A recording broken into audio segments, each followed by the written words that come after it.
Like, subscribe and press the bell icon for more videos from PHN Learn. For more videos, download our app from the Play Store.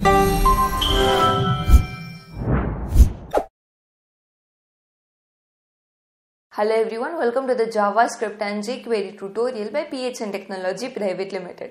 In this tutorial, we are going to learn about objects. Now, what is an object basically? Object carries values in it, a lot number of values. Now, you will say that doesn't array and string also do that? Yes, but object has the speciality to carry values with the property name as well. For example, let's just take this object. To declare an object, we use the keyword var, the object name equal to sign, and then the curly brackets. After that, for example, I want to give a name of a character and age as well. So I can write the property name as well as the value in an object. Is that possible in an array? No. So that's how the difference between array and object is given. Now people mostly get confused between variable and object too. Variable can store a lot of data, but as compared to object, it cannot. Variable does not have the capability to store this much data with respect to object. So let's not get confused between variable and object. Now what we have seen on the screen was how we declare an object. You can delete, you can add, you can call an object very easily as well. And we'll see that with a practical example. But before that, do you know that you can also give a multi-word property name? That's right, with a space, which none of the languages which we have learned till now has given. Like I'm saying that property name here can be full space and name. Now let's just see what difference or how does it work. So I have already declared a particular HTML document and have given script inside it.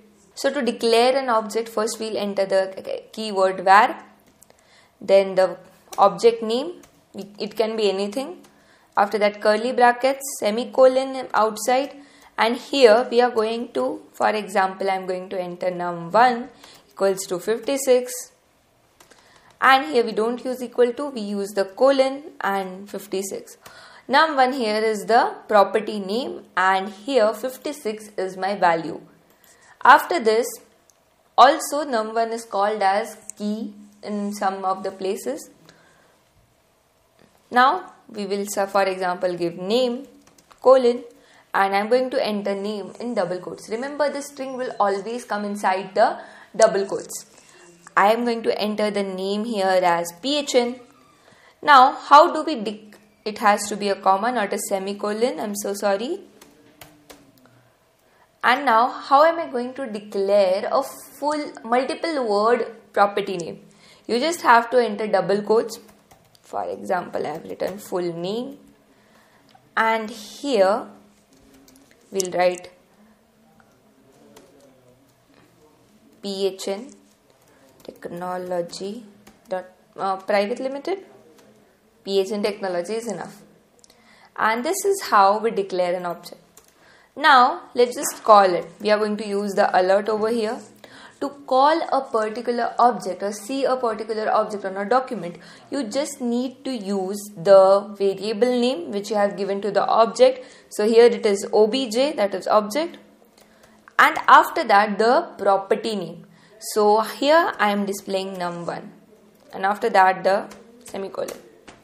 Now, how do we display a multi-value property name?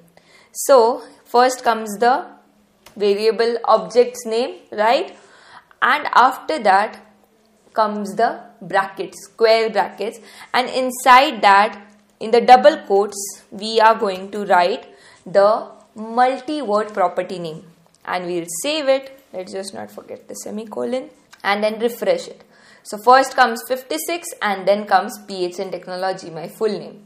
So this is how we call a object and how we can use delete over, we can delete an object name, we can add an object name. How do we use a multi-word property name?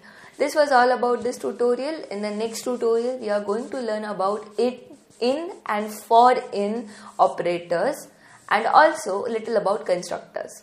So till then, keep exploring and keep coding. Thank you. For more videos, download our app on the Play Store.